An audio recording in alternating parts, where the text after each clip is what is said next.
Good morning. We've been talking this week about concentrated wealth positions. And a lot of times when people think about a concentrated wealth position, concentrated wealth, a lot of your net worth kind of tied up in one asset class, something like that. You think about people who might have invested early in Bitcoin and have a bunch of it, might have invested early in some company, might have had an exit, something like that. But some folks that we work with and talk with are also employees of companies that may have gone public recently, or maybe about to go public.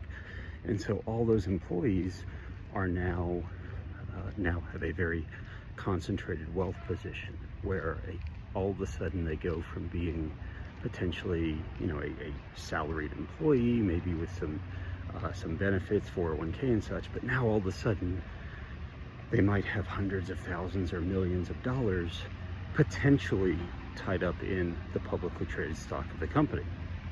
Now, the difference here from someone who has just accumulated a large Bitcoin position is your net worth at this point, your concentrated position comes with a bunch of rules, and it comes with a bunch of decisions to make. Things like you might have stock options, you might have restricted stock units. You're going to have to decide, when am I going to take a tax hit?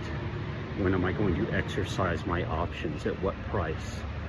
How long am I going to hold on to these for better tax benefit? And what you're also probably thinking is, well, now I have some wealth. What am I going to do with it? All of a sudden, I might be worth a few million, whereas I wasn't, the day before the company went public. Do I want to do some things that are kind of requisite with having that level of wealth? And so that's where we start talking to some of these folks. So it's a concentrated position in that a good deal of your wealth is potentially tied to one asset, one company, your company.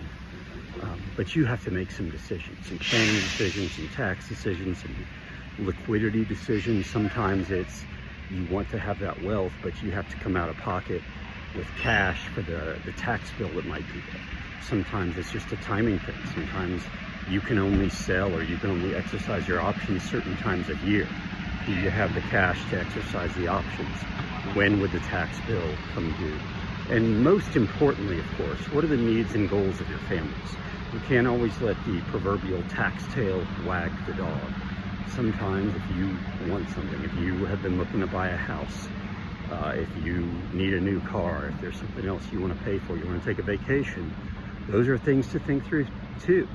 And we just work on how we're going to get that liquidity, how we're going to get that cash to fund those things. Can you use some of that stock or those options or something as collateral for a loan if you need to, if that's a better, more efficient option for you and your family?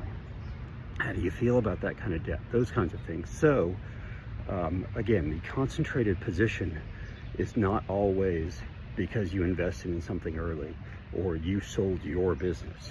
Sometimes it's just because you're an employee and you happen to be an employee with a company that went public or is going public, and now again you have a good deal of your net worth tied up in this company stock, but it comes with rules, it comes with timing, and because of that, it comes with a greater need to think through the planning.